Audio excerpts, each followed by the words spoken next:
तो hello students, देखते हैं जेईई एडवांस का 2023 का ये वाला सवाल यूनिट डायमेंशन का। यूनिट डायमेंशन का क्वेश्चन जरूर आता है जेईई एडवांस में, ज्यादातर देखा गया और इजी क्वेश्चंस होते हैं। तो इसके क्वेश्चंस तो इजी होते हैं, ये बिल्कुल आपको 100% पेपर में करके आने चाहिए। बस डायमेंशन पता होनी चाहिए, डायमेंशन नहीं पता तो फॉर्मूले पता होना चाहिए। तो देखते हैं हम लोग इस क्वेश्चन को कैसे करते, लेकिन उसके पहले प्लीज चैनल को लाइक कर लीजिए, सब्सक्राइब कर लीजिए, ताकि जो भी काम हम लोग करें उसका आपको बेनिफिट मिलता चला जाए। ठीक है, तो Young's modulus of the elasticity y is expressed in the terms of three derived quantities, namely the gravitational constant, Planck's constant, speed of light, और ये इस तरह से लिखा हुआ है कुछ y इक्वल टू c की पावर अल्फा, h की पावर बीटा, g की power gamma, which of the following options are correct. तो देखिए कैसे करेंगे हम लोग को सबके डायमेंशन पता होने चाहिए। अब देखिए यंग्स मॉडुलस का क्या डायमेंशन होगा। यंग्स मॉडुलस होता है स्ट्रेस अपॉन स्ट्रेन। तो देखिए हम यहाँ पे लिखते हैं, यहाँ पे लिखेंगे और फिर इसको देखते हैं क्या होगा। तो यंग्स मॉडुलस जो होता है वो होता है क्या, y जो होता है स्ट्रेस अपॉन स्ट्रेन। अगर आपको याद नहीं है तो कैसे निकालेंगे, मतलब उस वक्त इमीडिएट कैसे दिमाग काम करेगा। तो स्ट्रेन की डायमेंशनलेस क्वांटिटी होती है, स्ट्रेस होता है वो फोर्स अपॉन एरिया यानी कि प्रेशर के बराबर हो जाएगा।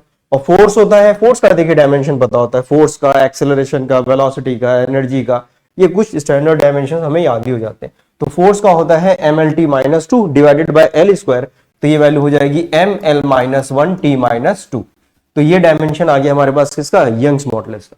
तो यंग्स मॉडुलस हम लोग यहां पे लिखेंगे Young's modulus equal to c की पावर अल्फा, h की पावर बीटा और फिर g की पावर गामा। तो अभी हम लोग ने किसका गामा, तो इस अभी हम लोग ने किसका जो है देखा है, यंग्स मॉडुलस का देखा, यंग्स मॉडुलस का। तो ये लिख लेते हैं ml-1 t-2, ये हमने लिख दिया। c आ गया, c यानी कि स्पीड ऑफ लाइट है, तो lt-1 ये पता है हम लोग को, इस पूरे की पावर अल्फा। अब आ जाता है h, प्लैंक्स कांस्टेंट। तो प्लैंक्स कांस्टेंट होता है, ये हमें मालूम है, E is equal to H nu. E की वैल्यू कितनी होती है ml² t-2 और फ्रीक्वेंसी है यानी t-1, वो आपने इधर शिफ्ट कर दिया तो ये +1 हो गया, ये h आ गया। तो h की वैल्यू कितनी आ गई ml² t-1। तो ये डायमेंशन आ गया h का, ये वैल्यू हम लोग यहां पुट कर लेते हैं ml² t-1। इस पूरे की पावर कितनी हो जाएगी, बीटा। अब किस पे आते हैं हम लोग, अब आते हैं ग्रेविटेशन पे, इसको रब कर देते हैं। अब ग्रेविटेशन का भी निकाल लेते हैं, कैपिटल G की वैल्यू कितनी होती है। तो कैपिटल G के लिए हम लोग क्या करेंगे, कैपिटल G के लिए हम लोग को फॉर्मूला पता है, F is equal to G(m1m2) by R square. Dimension बस लिखनी है, तो F की वैल्यू कितनी होती है mlt-2, ये आर स्क्वायर इधर आ जाएगा तो ये l स्क्वायर हो जाएगा और नीचे डिवाइडेड बाय m स्क्वायर हो जाएगा, ये मास। तो ये वैल्यू कितनी आ गई, m ये ऊपर चला गया -1, ये वैल्यू हो गई l³ और ये कितना आ गया t-2 आ गया। तो यहां पर हम लोग इसकी डायमेंशन लिख देंगे अब m-1 l³ t-2 इस पूरे की पावर डेल्टा, इस पूरे की पावर डेल्टा। तो ये हमारे पास आ गए, इसके डायमेंशंस पता लग गए। बस अब कुछ नहीं करना है, डायमेंशंस पता लग गए तो जो m का जो पावर है वो सब में बराबर होनी चाहिए। तो m की पावर अगर आप यहां पर देखें तो कितनी है 1, यहां पर m की पावर नहीं है, यहां पर m की पावर कितनी है, बीटा लिखा हुआ याद रखिए। तो इसकी पावर कितनी होगी, ऊपर कितनी होगी, बीटा। तो यहां पर कितना आ गया हमारे पास, बीटा। यहां पर कितना आ गया, m की पावर बीटा। यहां पर आ जाते हैं तो ये m की पावर -1 लिखा है, डेल्टा से मल्टीप्लाई करेंगे तो ये माइनस डेल्टा आ गया, कितना आ गया, माइनस डेल्टा।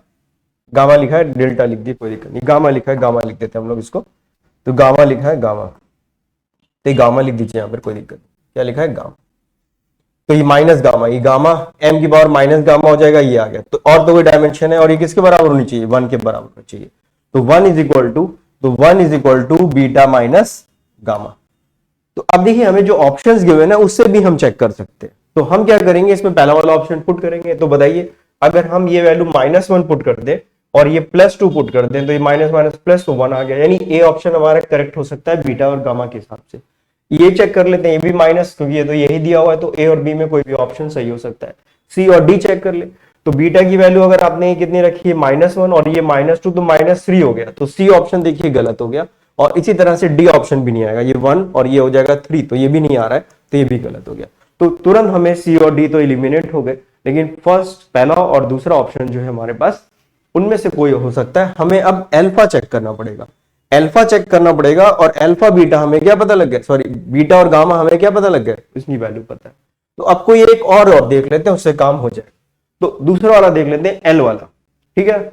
तो अब जरा देखिए एल की पावर यहां कितनी है, -1, तो -1 लिख दीजिए। इधर आ जाते हैं, एल की पावर कितनी है यहाँ पर अल्फा, ठीक है, अल्फा लिखा है, एल की पावर अल्फा, यहाँ पर कितना लिखा है 2, और ये बीटा से मल्टीप्लाई करेंगे तो ये वैल्यू हो जाएगी 2 बीटा, 2 बीटा, और इधर आ जाइए तो एल की पावर 3 लिखा हुआ है और ये गामा मल्टीप्लाई करेंगे तो ये वैल्यू हो जाएगी 3 गामा, ये वैल्यू आ जाएगी। इस तरह से हम लोग करते हैं। अब हमें मालूम है ऑलरेडी बीटा की वैल्यू पता है -1 और गामा की वैल्यू पता है -2, तो यहां पर जब आप इसको वैल्यू पुट करोगे तो हमें अल्फा की वैल्यू आ जाएगी। तो जैसे ही आप ये वैल्यू पुट करोगे -1 is equal to alpha plus 2 beta, तो ये -2 आ गया, और ये गामा की वैल्यू रखेंगे तो ये -6 आ गया। तो अल्फा की वैल्यू कितनी आ गई, अल्फा की वैल्यू हमारे पास +7 आ गई, तो अल्फा जो है +7 होगा, तो ये ए आंसर इसका करेक्ट। तो आसानी से सवाल देखिए हो गया, हमें टी को भी सॉल्व करने की जरूरत नहीं पड़ेगी, कोई इक्वेशन भी सॉल्व करने की जरूरत नहीं, ऑप्शंस गिवन हमने उसी से चेक करके देख लिया, काउंटर चेक कर लिया और हो गया। बताइए, आसान सवाल था। तो आई होप आपको समझ में आ गया होगा, और सवाल हम लोग इसमें